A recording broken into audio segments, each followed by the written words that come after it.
Good afternoon. I am Steve Cummings, and I write about boxing on a little on again, off again, sporadically updated thing called inthecorner.net. It's been around for a long time, and then it went away for a while, and getting it back up with some new content. And I am doing something today. I'm going to start a series on classic fights. And I actually had a classic fight all ready to go. I did the deep dive, and it's a big one in history, in my history, anyways. And I got it all set up and ready to go, and then time went by because me being who I am.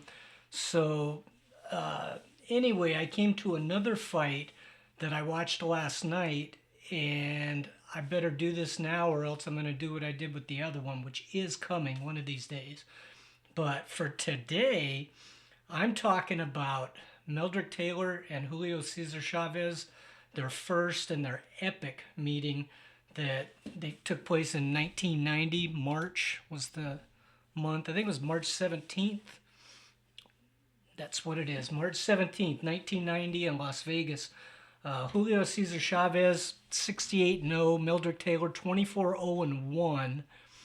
And I, at this point in time, I was a fan of Chavez. He was one of my favorite fighters, and I felt like he needed to be, he needed to be raised up there, and he needed to be, the superstar that he became. And I didn't really care for Meldrick Taylor and Pernell Whitaker. I didn't care for that class right there, and I don't actually know why right now. I think about it back then, and I know with boxers, I always make them prove it to me. I don't just take all the hype and rhetoric, right out of the box. I want to see them win some big fights and do some great things before I say they're great. And I don't know. I know in 1986, Meldrick Taylor had a draw with Howard Davis Jr., and I loved Howard Davis Jr. And I don't know, that might have been all it took for me to be on the other side. I didn't think Meldrick Taylor was going to be that great, for whatever reason, again. But on this day in 1990, him and Chavez, this is the crossroads fight, just the classic crossroads of. I shouldn't say crossroads because that implies where their careers are at. This is a showdown, my favorite kind. You got the pressure fighter, the guy that comes forward banging all the time, against the skilled boxer who he's got the fast hands, he's got the movement, seemingly has all the tools that you would need to take down the guy that's going to be putting all the pressure on. And Chavez was given all kinds of credit for being intelligent and all that, and all well deserved. Okay, so is Meldrick Taylor going to be able to stand up to the pressure and the power and the vicious body shots, the nonstop assault that Chavez always brings? Could he do that? You knew he'd have the faster hands. Could he take the punishment and could he get a points win? I guess was what most people thought. If they thought he was going to win, that's how he would do it.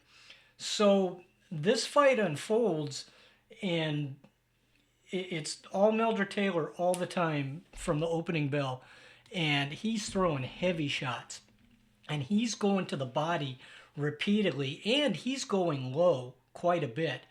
And I am here wearing my Steel boxing shirt representing Richard Steele, the great referee who became a big part of the story of this fight.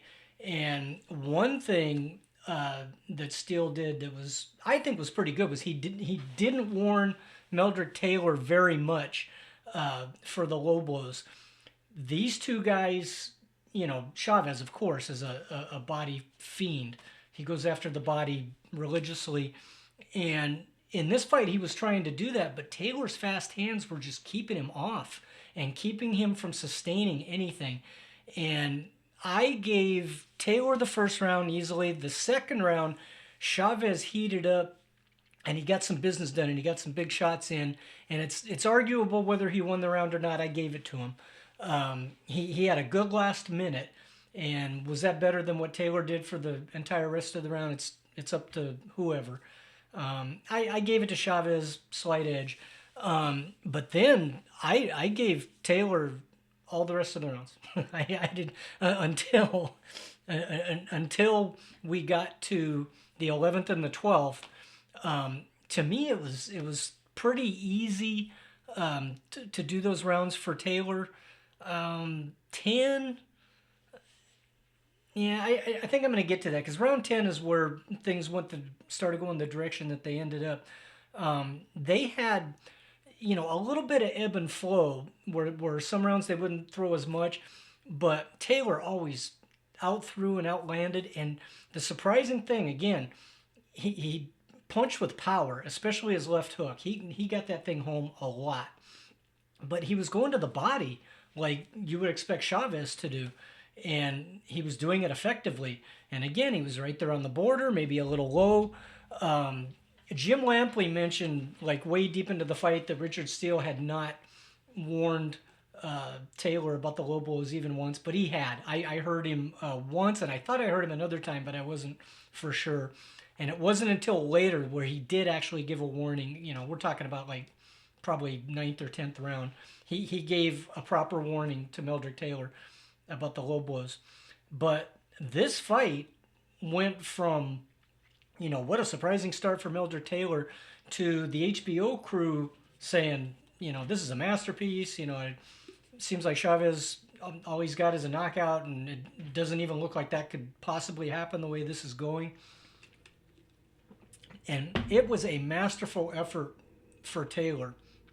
But a couple things, I don't know, in real time, because when I watched it that night many years ago, I was thinking whatever I was thinking.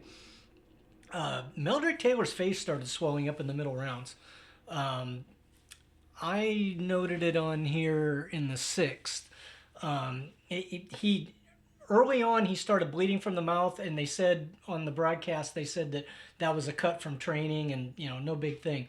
Then he started bleeding from the nose, and then he had swelling around the eyes. So he's winning every round, and you can't argue that he's winning every round. Although we're going to talk about the judges' scorecards in a bit.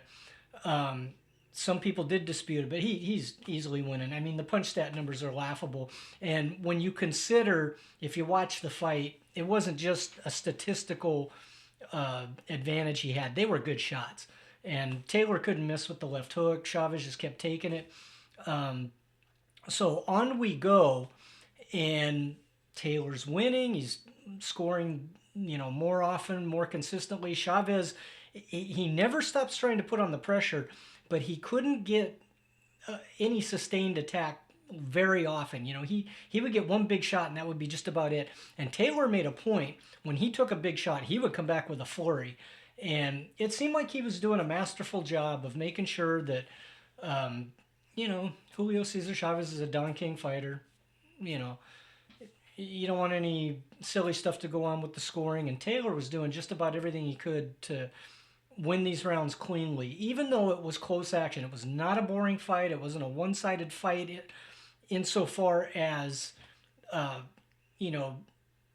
mean, Taylor didn't just walk all over Chavez. Chavez was coming to him and was trying to fire. It just wasn't working because Taylor's plan was brilliant and his skills were brilliant. That's really the key. However, he's taken on damage along the way. And when you get to the 10th round, I wrote close, maybe a shift, sustained attack by Chavez for the first time. And, Chavez got some work done.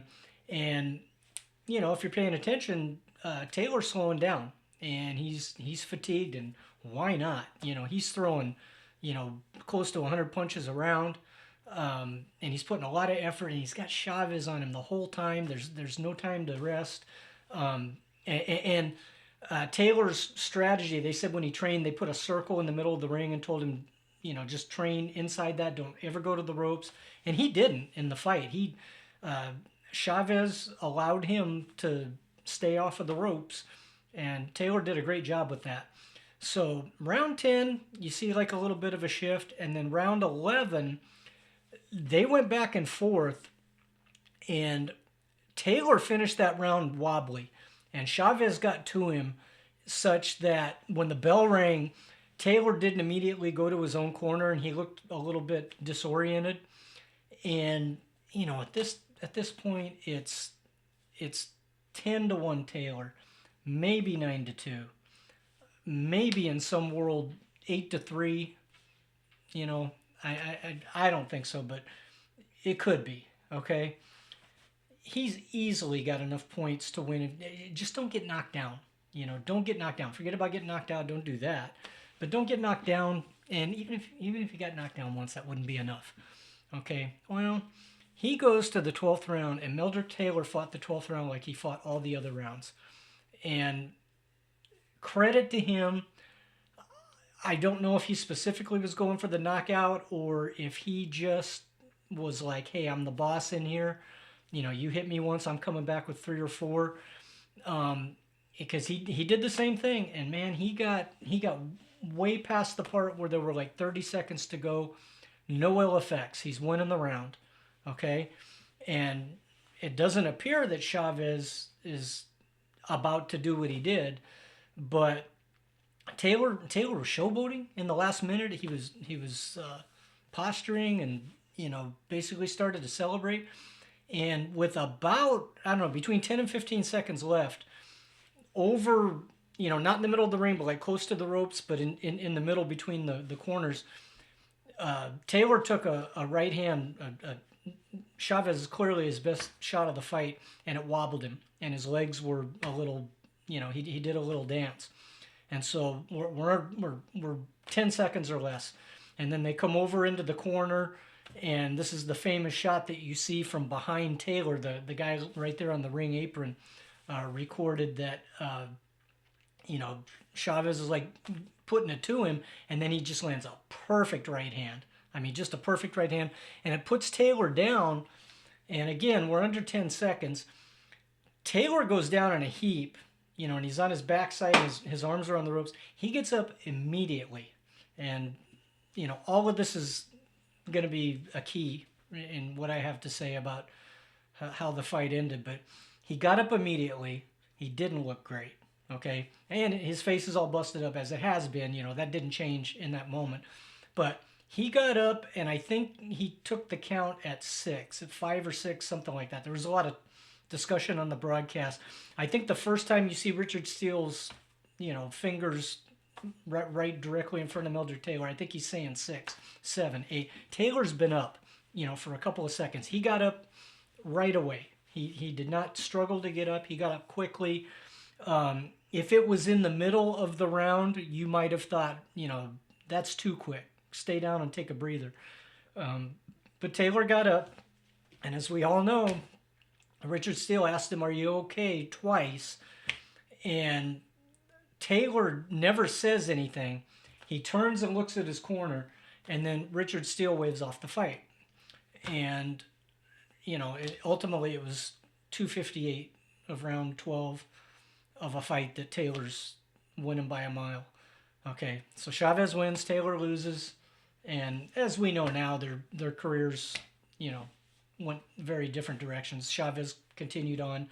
Taylor, these two fought again 4 years later, and Chavez stopped him in the 8th. It was a horrible beating for both of them. Taylor didn't seem to hold up to it as well as Chavez did. So let's talk about the decision to stop the fight. Richard Steele stated emphatically, no hesitation whatsoever. He doesn't care what the time is. He's not the timekeeper. He saw a guy that wasn't ready to continue, and he's not going to have a guy getting hurt, tragically or otherwise. And so it's his job as the ref to stop the fight, and that's what he did. Okay. That's one, honestly, that's probably the textbook definition of what he should do. I do think I think that's what it says in the the instructions to the referee or whatnot, and he is the man in charge. He is the guy that is afforded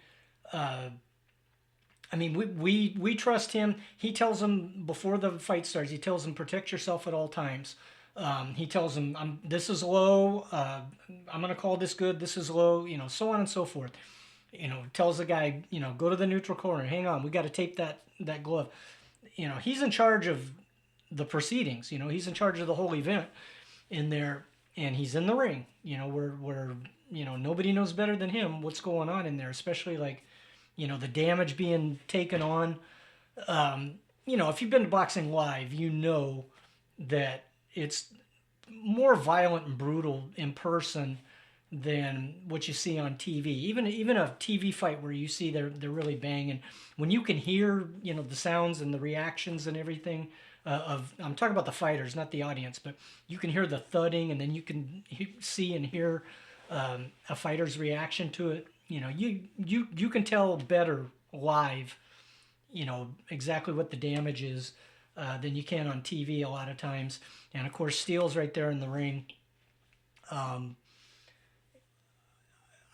I would I'm going to go pro and con. Okay, number one, he erred on the caution of safety.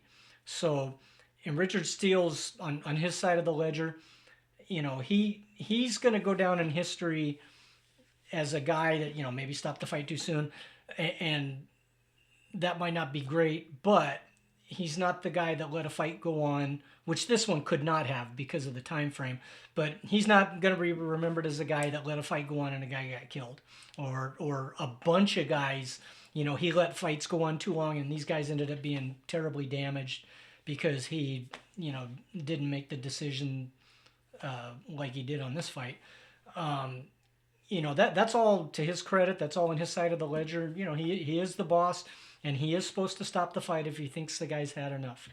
Okay. On the other side, in my mind, I know he's not the timekeeper. He's got to know.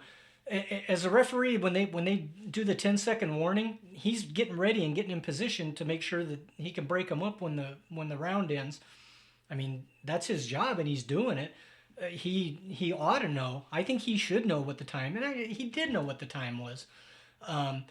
I don't think there was any, you know, shenanigans or anything that wasn't above board that went into it. I think Richard Steele truly made the decision that he thought was correct, and all these years later, I think it was wrong.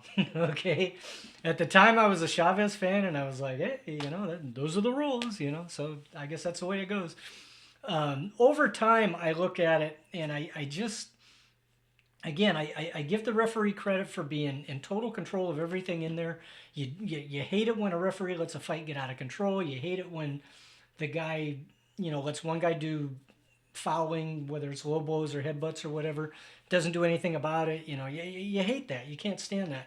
And Richard Steele wasn't that guy. Richard Steele was even-handed, you know, did a great job refereeing this, you know, heavy action fight, you know, a lot of close-in infighting. And Richard Steele wasn't any part of the story until the very end. So give him credit for all that. I think then you have to hold him hold him accountable, I guess, for knowing what the time frame is. Julio Cesar Chavez could not have gotten over to Meldrick Taylor to throw another punch. He couldn't have done it. Okay, there wasn't enough time. And the other thing too is in the 12th round, you can be saved by the bell. So being saved by the bell, you know, you're knocked down and they're doing the count, but then the round ends, you made it. Meldrick Taylor was on his feet. His eyes were open. He was looking at Richard Steele, and then he was looking at his corner. Lou Duva stated that Meldrick Taylor was nodding to Richard Steele while he was doing that. Maybe not. It's hard for me to say, but I feel like you don't stop that fight right there, and forget about the fact that Taylor's got an easy points victory, which he did, even though one judge had it for Chavez, which is absolute insanity. But I think that comes from the stuff that's been wrong with boxing forever. But anyway, That's another video. Um, I it's not so much that Taylor would have won and this turned it into a loss. The, sometimes referees let a guy go a little bit farther, to to not to not be stopped, and you debate whether that's right or wrong. Um, I don't think I'm going to say Richard Steele knew there was less than 10 seconds to go. I mean, he's the ref. He's a great ref. He's very aware of what's going on in there. Um, I you don't want Meldrick Taylor to take on any more damage in that condition. Okay, but the fight's over. That's how I feel. And again, back on the other side of the ledger, the fight wasn't over, right? There's 2 seconds left. I just think there's like there's the rule is you can't let the guy continue if he's damaged too bad. To me, that's in that situation, it's something like, if I'm sitting here like 10 feet from the wall, if I go halfway to the wall and then halfway to the wall and then another halfway, I'll never get to the wall, right? Mathematically, I will never get to the wall because I'm only going halfway every time. I'm going to be right there at the wall, right? I mean, that's what this is. You can't let Taylor take any more beating. He's not going to. I mean, the fight's over in that long, I mean, it's a tough job being a referee, and I wouldn't want to do it. I wouldn't be good at it, I don't think. Um, it's easy for us to sit here and say, oh man, why did he do that in that moment? Boy, that's a big moment. That's a big moment with important things on the line. Top of the list is Meldrick Taylor's health. Okay, but the fight, the 2 undefeated records, the championships, the legacy of whoever wins this fight, all that stuff's on the line. Screaming people, more than 10,000 people just screaming and yelling. A lot of blood running, and Richard Steele made the decision he made. I don't like the decision, but I really like the fact that he stood by it. He stood on principle. He had a reason. He didn't make up some they told me back in 1968 some not he stood very firm and said, look, I know when a guy's had enough. I called the fight. I don't care what the time is. That's not my concern. I'm not the timekeeper. I'm the referee, and I'm there to protect the fighter. Okay, I don't like it, but I respect it. I really do. I truly do. What do you can't undo it. That's what boxing is. Richard Steele, to me, I think his reputation from this point on is tied to this fight, tied to whatever you think of that, fair or not. But Richard Steele's, in my mind, he's had like a dream career. He was in the ring for great fights like this, and I think he's just fine. I don't think he was damaged by it or anything. I haven't heard any recent interviews with him, but I would imagine he stands by it. The other thing, I got to say a couple of really good things about Chavez. Number one, he did not complain about the low blows. All right. And one thing I cannot stand in the combat sports, I can't stand the tough guys that like to rough up the other guy, but then cry a river when it comes the other way. And I'm talking number one Mike Tyson. I'm throwing elbows. I'm gonna kill Terrell Biggs. Blah blah blah, running his mouth about how tough he is. Then he's crying about Holyfield. He's headbutting me. I gotta go home and see my kid. This and that. Couldn't take the rough tactics in there. And that's one example. But Chavez was not that guy. Chavez never complained about the low blows, never. And he didn't even do the thing where when he takes one low, he blatantly does one back. He didn't even do that. He just kept doing his thing, which wasn't working. I mean, it was not working. But then again, maybe it was, all right? Apparently it ended up that what he was doing was working, but boy, it did not look like it. It looked like he was just trying in vain, could not get off, could not put things together. If anybody was going to be frustrated, it would be him. And, people that cry to the referee and all that, they're frustrated. They're not happy. Things aren't going the way that they think they should be going, and they don't like it, and they want help. Chavez did not do that. Kudos to him. Even better, almost the first thing he said after the fight was, that guy's a great fighter. He's very intelligent. He absolutely deserves a rematch. Praised him like right out of the gate. I mean, the first question to the interpreter, to him, his answer was to praise Chavez. And I feel like Chavez in that moment, he did, doing that, it's kind of like a subtle, really great thing to do, because I don't need to hear him say, hey man, I lost almost every round. Man, I'll tell you what, thank God I knocked him out, because that guy, I don't need to hear him say, that guy's better than me and I pulled it. I don't need to hear him say any of that. But what he did say kind of implies that he knows how that fight went. He knew he was the guy in there. He didn't come out here and stand in front of the cameras and try to say, hey, I was in control the whole way, and yeah, I mean, that would have been just bonkers, and he did not do that. And he did give him a rematch, a couple years later. But this was, it's so fascinating. I'm going to put a link in the description here for the broadcast that I watched on YouTube, because there's a couple of them out there that are just abysmal. They're so fuzzy and blurry, but I found one that's crystal clear, so I'll put that link. After this, Meldrick Taylor, his career, he had this windy road that really never did, he never got back to this level.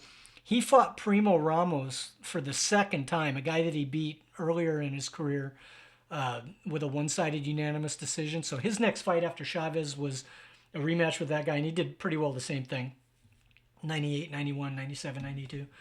And then he fought Aaron Superman Davis, and he beat him, and Luis Garcia, Ernie Chavez, and then he fought Glenwood Brown, and he beat him by unanimous decision in 12 rounds. But it says here Taylor was down twice. And then he fought Terry Norris, and this is the beginning of the end. Terry Norris stopped Meldrick Taylor in 4 rounds in 1992. And his next fight was Crisanto Espana, and Taylor got stopped again, back-to-back stoppage losses. That was in the 8th round. And then he fought, from this point on, the people he fought are, he fought Chavez again, but he put together 3 wins over Henry Hughes, Craig Houck, and Chad Broussard. And then he got in there in 94. He got in there with Chavez again, and he was stopped after 8, or in the 8th round. And then the names on the resume after that, the next guy he fought after Chavez was a guy that was 25-33. And he won that one, and then he won another one. And then he lost a decision to a 13-3 guy. Then he beat a 2-7 guy. Then he got knocked out by a 12-0. I mean, it's bad from this point on. And his last fight was in 2002. He lost a unanimous decision to Wayne Martell, who was 21-1. But tough times there for Meldrick Taylor. Chavez, on the other hand, as we well know, he had super fight after super fight. And all right, so I ran out of time, but what I was saying was Chavez went on to have a whole bunch of big fights, and he etched his name in the lore of boxing, and Meldrick Taylor faded out, finished off, kind of sad from the pinnacle that he was on. So what do you think? Tell me what you think about the stoppage, right or wrong, their careers, where they went after this. I'd like to hear what anybody thinks about this thing. It's one of the biggest events in boxing, and it actually happened in 1990. It happened just like weeks after Tyson and Buster Douglas, and that's what I love about the sport, is like anything can happen. Fan man can come into the ring, anything. So I just love to hear any comments. And what do you think about Richard Steele? Was he right or wrong? Or, how do you feel about the whole thing? Just leave your comments. I'd love to hear from you.